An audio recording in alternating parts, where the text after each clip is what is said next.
मारा ते कुळनी लाज राखजो।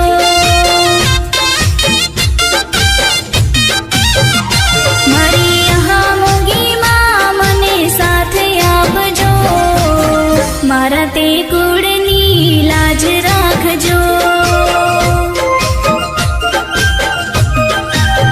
तुम्हारी भक्तों ना दुख दूर करजो मोरी मां। मारा ते कुळनी लाज राखजो।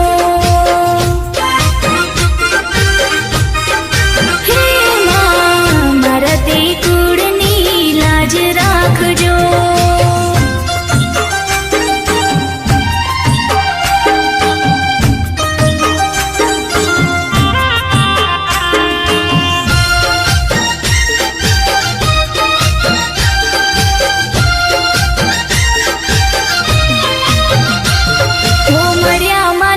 आशीर्वाद मारे घेर लेर छे।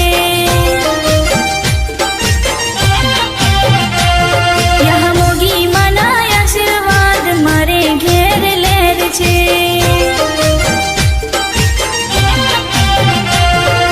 हो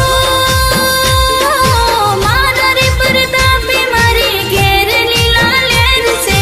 मानरी प्रतापे मारे घेर लीला लेर छे।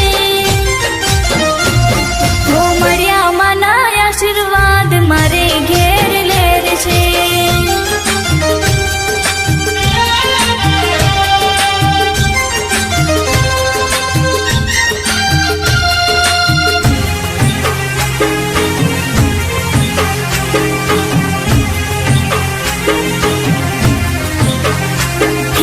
रमतो गमतो जाय आज मानो गरबो घूमतो जाय।